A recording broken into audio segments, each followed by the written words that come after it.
All right. We will stay tuned for that. Well, you mentioned Coeur d'Alene. Speaking of Idaho, Kat Brooks is a local author, and she has brought her four-legged friend. So I'm just going to let you take it because this is an amazing story. Go for it.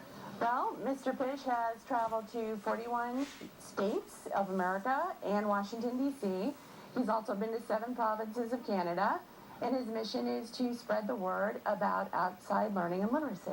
So you've written 2 books so far. Talk a little bit about the content of the book and how you're getting that message across. Well, the first book is called Postcards from Mr. Pish, a cross-country journal. It's volume 1. And our first cross-country trip in 2008, we visited 22 states and 3 provinces of Canada, and he wrote a postcard from each one. And on each place, he has photographs explaining a little bit about what he writes in the postcards to teach children about what's out there and hopefully get them excited about getting outside and seeing, what's around them.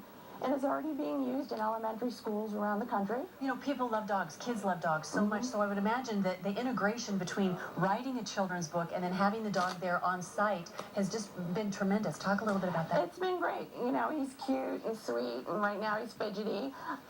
But kids really love him, and adults love him. That he makes everybody smile.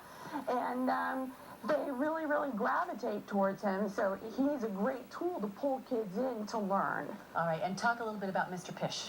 He's a Jack Russell. He's a rough coat Jack Russell Terrier. He's a rough coat. Yeah. Did you hear what Mom said? You're a rough coat. And he's 14 years young, and he loves to explore. It just was kind of a natural thing to have happen because he just gets all happy and excited when he's somewhere new. How was it how many years now have you been traveling with him and getting him integrated? How was it initially when he was put into the spotlight such as that? Well, it wasn't actually on purpose. We moved from Maryland to Washington State in 2008, and we had no idea how he'd react to a road trip that long.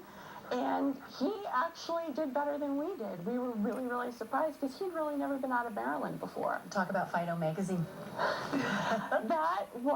It's really an honor to be chosen for the top 50 in the world of dogs. And that top 50 isn't just dogs. It's also places and restaurants that are very, very dog friendly. So he's probably one of a dozen dogs that were selected for the issue. And he was selected because of his talents of being a great explorer. Oh, well, thank you so much for taking the time to come down here. What a wonderful story. What a wonderful program that the 2 of you are doing. Thanks. All right. We enjoy it. We are now, time 6:46, and checking in with George in the forecast. Hey, Mr. Pish. Right now, your weather in the 60s.